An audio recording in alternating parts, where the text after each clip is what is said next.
तीसरे चरण की मतदान में जिन दिग्गजों पर फैसला होगा उनमें शिवराज सिंह चौहान भी हैं, जो 3 बार मध्य प्रदेश के मुख्यमंत्री रह चुके हैं। खास बात यह है कि इस चुनाव के साथ राज्य छूटेगा और शिवराज की दिल्ली में एंट्री होगी। अपनी जीत के दावे से लेकर रणनीति तक क्या कुछ शिवराज सिंह चौहान ने कहा है, सुनिए।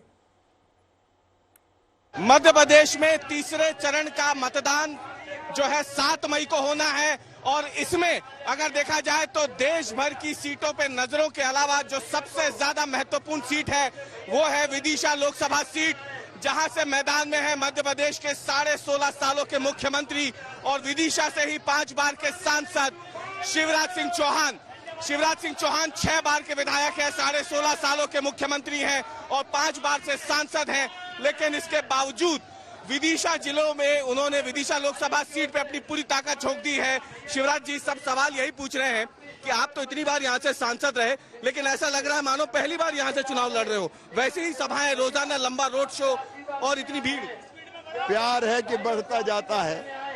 ये अद्भुत है कि जनता का आशीर्वाद आज सड़कों पर है।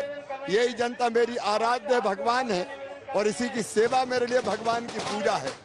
आप विदिशा तो आपके घर जैसा है एक लगभग, लेकिन यहाँ जब आप आते हैं तो बात हो रही है कि जो उम्मीदवार सामने हैं उनकी भले ही आपके सामने जीत ना हो, लेकिन फिर भी आपने पूरी ताकत लगा दी है विदिशा में। मैं आज भी 2 लोकसभा क्षेत्रों में राजगढ़ और सागर में प्रचार करके आ रहा हूँ। मैं रोज बाहर भी जाता हूँ, लेकिन अपनी जनता से मिलने भी आता हूँ। तो बात हो रही है यहाँ पे शिवराज की जीत से कहीं ज्यादा शिवराज सिंह चौहान की जीत के अंतर पे बात हो रही है। मैं वो कुछ नहीं जानता, मैं तो प्यार पाता हूँ और प्यार बांटता हूँ और जनता का आशीर्वाद मिल रहा है। मेरा संकल्प है अंतिम सांस तक जनता की सेवा। एक बात जो है वो ये कि आपके चुनाव प्रचार में लेकिन अलग रंग दिख रहा है। जैसे विधानसभा चुनाव में आपको महिलाएं पैसे देती थी अपने भाई को, इस बार भी गेहूं, चावल और रुपए वो दे रही हैं आपको चुनाव लड़ने के लिए। बहनें पैसे दे रही हैं, बेटियां बेटे गुल्लक दे रहे हैं। ये अद्भुत है।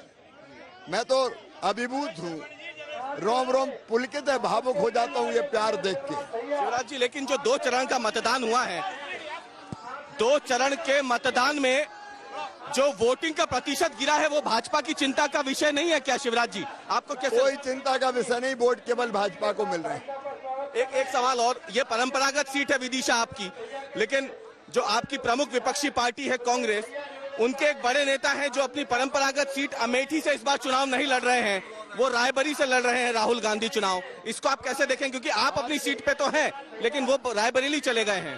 हार के डर के कारण राहुल जी रणछोड़ दास हो गए हैं। जनता में अगर पकड़ होती तो क्यों अपनी सीट छोड़ते। कांग्रेस अब कहीं की नहीं रहेगी क्योंकि उनके नेता खुद ही चुनाव नहीं जीत पा रहे हैं। एक सवाल और शिवराज जी आखिरी में, कि प्रियंका गांधी इस बार भले ही चुनाव नहीं लड़ी, लेकिन उन्होंने एक बड़ा हमला किया है प्रधानमंत्री के ऊपर भी, और बातें उन्होंने तमाम कही है कि इतने लोग किसान आंदोलन चला, ये सब चला। शहजादे राहुल गांधी को बोलते हैं, लेकिन वो प्रधानमंत्री को शहंशाह बोल रही हैं। बौखलाहट की भाषा है कांग्रेस की। कई बार राहुल गांधी भी अपशब्दों का प्रयोग करते हैं, लेकिन प्रधानमंत्री देश की श्रद्धा और भक्ति के केंद्र हैं। जितना उनको गाली दी जाती है उतना ही जनता का प्यार उनके प्रति और श्रद्धा बढ़ती जाती है उनके कामों के कारण। एक सवाल आखिरी, इस प्यार को देख के आप क्या कहेंगे? विदिशा में जो आपको मिल रहा है, इस प्यार को देख के क्या कहेंगे? जनता के प्यार पे न्योछावर सारा जीवन भर जनता की सेवा करूंगा। मेरे रोम रोम में विदिशा और यहाँ के संसदीय क्षेत्र की जनता बसी है। तो ये थे शिवराज सिंह चौहान और ये आखिरी रोड शो है शिवराज सिंह चौहान का। उनके मतदान से पहले 7 मई को मतदान होना है विदिशा में और सबकी नजर टिकी है कि शिवराज सिंह चौहान जैसा कद्दावर नेता तीसरे चरण में जब मतदान होगा तो यहाँ पे वोटिंग का प्रतिशत बाकी 2 चरणों की तरह ही कम रहता है। यहाँ पे शिवराज का जादू विदिशा लोकसभा सीट पे एक बार फिर देखने को मिलता है। कैमरामैन प्रतीक के साथ रवीश पाल सिंह, विदिशा, आज तक।